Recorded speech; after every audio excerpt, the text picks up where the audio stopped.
There's my favorite congressman. Morning. How you doing today, Gary? I've been a little busy. I bet you got your hands full. I appreciate you carving out a few minutes here. I'll just review at the top. I'm in Sharm el Sheikh, Egypt for the UN COP climate meetings. And we've been having these conversations from the COP with you and some of your colleagues to get your take on things. And I've just got a handful of open-ended questions. What we're going to do here is give you a chance to talk, and we'll share this in another few days with our allies. We'll also make it available for National Review Online. They're really excited to have some feedback from congressional leaders on what's happening with our energy and environmental policy. All right. So first, I'll just say congratulations. From what I understand, half a world away, you are now re-elected to a leadership position in the Congress. Is that right? Yeah, I was re-elected chairman of the policy committee. Apparently they can't find anybody else. Well, nobody wants to take it on because that's the serious work, right? Well, as you know, Kent, I ran a think tank for almost 25 years and then helped set up a national network, did a lot of work with you guys. Rich came down a couple of times for events that we had, and Rich Lowry, and worked with Heritage for years. So it's kind of in my wheelhouse on, policy. Well, let's start there. There's a natural tension that in international matters, the executive branch, the president, leads and speaks for the nation. However, when it comes to these UN meetings, there's nothing that can be promised here without implementation from the United States Congress. To what extent are you happy with the direction the Biden administration has been going on climate policy and their agenda for the environment? I'm not happy with it because they're misrepresenting science, or they're misrepresenting history. And I tell people all the time that they want to claim that we're climate deniers. That couldn't be further from the truth. The climate, I believe in climate change, and I believe that climate change can have devastating impacts on the planet and on cultures and civilizations. For instance, they talk about the severe drought in southwestern United States and western United States, and they are having one, and it is an example of climate change. But if you look at the hydrological records, they've had more severe droughts in the last 1,000, 1,500 years. They've had droughts in California that lasted 100 years, 50 to 100 years in some cases, but very severe droughts. It caused the displacement of whole cultures. Tribes that once were vibrant cultures disappeared.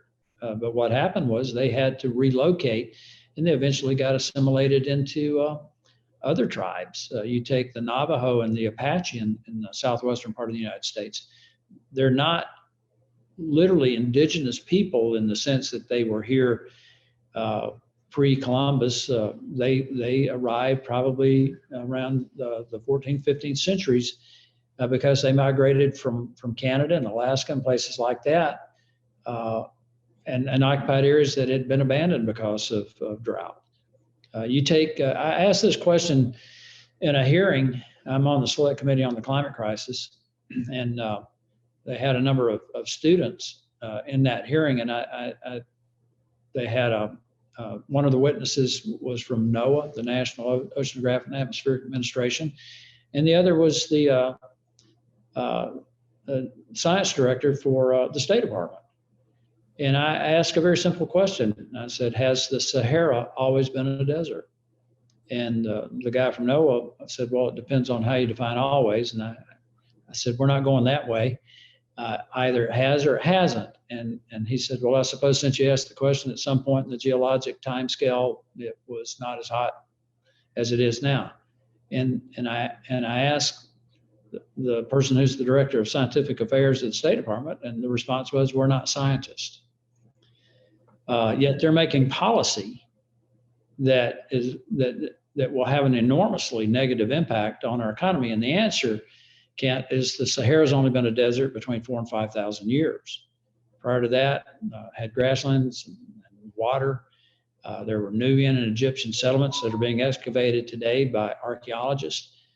So it begs the question, well, then what caused the Sahara to become a desert and drive those cultures out? And most scientists believe that the Earth changed its tilt on its axis, and over a 10 or 12,000 year period, the wind patterns changed and the Sahara became a desert. So that's a prime example that the climate changes with catastrophic consequences. But the thing that we need to understand today is that we have the ability to adapt and mitigate for whatever happens with the climate. And if the Egyptians and the Nubians had had the same desalination technology and irrigation technology that Israel uses today, parts of the Sahara would still be arable. There'd still be villages and settlements. So that's what, and I tell people that the history of climate change is in the geologic record. And one other point, there was a thriving Mississippian culture, Indian tribes that extended from Illinois, from the northern Midwestern states down to Louisiana, Alabama, even parts of Georgia. There were mound builders, heavily reliant on corn. And there was a drought that hit that region about 1,100 years ago, somewhere in that range. I'd have to go back and check the actual dates. And they disappeared because they didn't have the ability to adapt and mitigate. And that's what worries me about the Biden administration. It's all about CO2 reductions, all about going to renewables, which is, from an engineering perspective, is impossible to meet these timelines. Now, this adaptation and mitigation, about a dozen years ago, these COP meetings adopted the Green Climate Fund, and it called for $100 billion of contributions. You might remember, I know you were very active in policy then, Secretary of State Hillary Clinton came and made this big announcement. On the agenda here in Egypt, for the very first time, there's been agitation for discussion for years, but only last week did we formally have it on the agenda, a new pair of words that has very big expenses associated with it, and it's called loss and damage. So that's one of the hangups that we're finding at the COP meeting this week as they start to wind things down. Loss and damage is the idea, at least the damage part of that, is reparations. Right. And the notion is developed economies have been contributing to our climate change for the past 100 or 150 years and ought to pay those nations that have not been contributing. What do you make of the United States getting involved in this reparations discussion? It will make the plight of impoverished people worse. If you look at what's going on, and years ago, and maybe to a certain extent it still goes on now, but this was really a big deal about 15, 20 years ago about deforestation, that indigenous peoples were cutting down the rainforest, but they were really saying that it's big logging companies are coming down, and I forget how many acres per minute they claimed were being deforested. And I actually ran the numbers. I worked for 2 international engineering companies before I ran a think tank, so I'm a nerd. I get out the calculator and run the numbers and realize that if we were actually cutting forest at that rate, that in less than a year, the entire world would be clear cut. So they use these exaggerations, but the thing is that if we really want to reduce the amount of deforestation, which has an enormous impact on sequestration of carbon. You've heard of the trillion trees for sequestering carbon. And it also has an enormous impact on soil quality and the amount of moisture in the soil.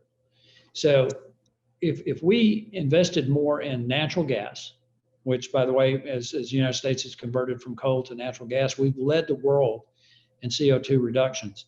But if we went into these emerging countries with these millions, hundreds of millions of impoverished people, and gave them access to natural gas, gave them access to modern farming and technology, including fertilizer and tractors and equipment, they would be able to produce far more food than they even need on a fraction of the land area that they now have to use. And as they use up that land, then they cut more forest. You can see it in Africa, in Sahara Africa. You can see it in South America. So the things that this administration is pushing and that these people are pushing, if all of that comes to fruition, we will guarantee that 1 to 2 billion people in the world will continue to live in these impoverished conditions.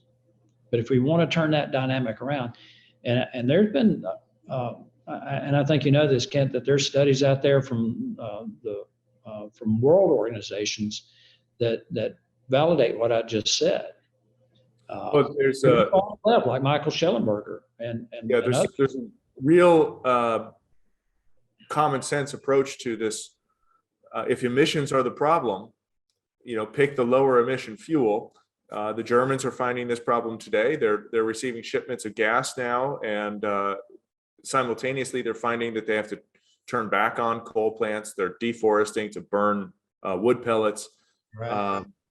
That bottom 10% of the world population that currently lives in poverty, those are the folks that are going to get the most out of new energy sources. So we have the capacity to increase if we allow it. Not seeing a lot of permitting. There's a certain amount of hypocrisy here too. Not just a certain amount, but an enormous amount of hypocrisy here. Because if we really wanted to produce energy with no emissions, it wouldn't be wind farms or solar farms. It'd be next generation nuclear. It also helps us solve the problem of what do you do with the spent fuel, because spent fuel rods retain about 90% of its energy generating capacity, and those can be recycled to these next gen facilities. You can place one nuclear facility on about 640 acres. That's 1 square mile. But to get the same energy generation capacity from a turbine farm would require 77,000 acres. And the turbine farm has a life cycle of about 30 years, but it starts losing generating capacity after 10 years, and you can't recycle the blades. Same thing's true of solar. You can't recycle the solar panels. But a next-gen nuclear facility has an operational life cycle of 80 to 100 years. And we can only imagine what technology will be in that time frame. And its fuel is the waste of the older generation nuclear plants. And what they're advocating makes no sense. And the other thing I want to point out, I don't know how, I'm sure the people who are viewing this are aware of this, that we don't have a consistent power grid in this country. It's a patchwork grid. And when you're trying to convert to renewables, you're really converting to what is considered intermittent power. It's not consistent. Every part of our power grid requires a consistent base load. You do not get that from wind or solar. The response that I've gotten from some of the Democrat witnesses is that, well, we'll back it up with natural gas. So what are you saying? We're going to have a redundant system? You're going to double the cost and pass that on to the consumer? So you've got that issue. Plus, you've got to have the ability to increase your power generation for peak load periods. And you don't get that. And we don't have technology at this point in time to have adequate storage so that when the wind is not blowing adequately enough, like what happened in the North Sea back, I guess, in the fall of 21, or you go multiple days of cloudy skies, you're going to have to have something to back you up. Look at the report that came out of the North American Electric Reliability Corporation, where they projected severe blackouts, not in California, but from Minnesota down to Louisiana, because they're shutting down fossil fuel plants, including natural gas plants, at such a rate that the replacement renewable facilities cannot meet demand. So there's a lot of things here that people need to understand. let's end on that. It's a question I've asked a couple of your colleagues. I know you take a leadership role on policy development for the House Republicans, but if there's one thing that you would have me help you explain to your colleagues, what is it that they need to learn about these issues? What is it that they don't understand yet? Well, I'm not sure it's a matter of they don't understand. It's a balance between extremism, an extremist view on what's going to happen in the climate, and a lack of concern for how it impacts people. Unfortunately, most of the time, our focus is on the economy, but and obviously that's extremely important. But what we need to start looking at is how it impacts individuals. And what you're going to see this winter in certain parts of the United States, and they've already seen it in the UK and Europe, is a number of people will die and be classified as excess winter deaths. These are people who have respiratory issues or cardiovascular issues that will be making decisions on how warm they can keep their homes and still be able to afford their medication. Lancet, the British Medical Journal, put out a report and said that there's 17,000 times more people die from cold-related illnesses than from heat.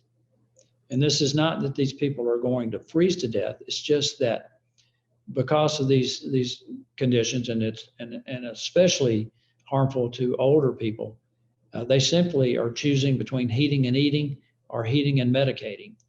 And we're going to see a lot of people struggle because their household utility bills are really going to spike this winter. And if we continue on this path, this is only going to get worse. All right. Well, I want to thank you. I want to thank you for what you're doing and for carving out time for us this morning. I hope to catch you when I get back to town, and we'll do our best to move good policy forward together. Well, I look forward to seeing you, and I appreciate all you guys at National Review. Take care now. Thanks. Bye-bye.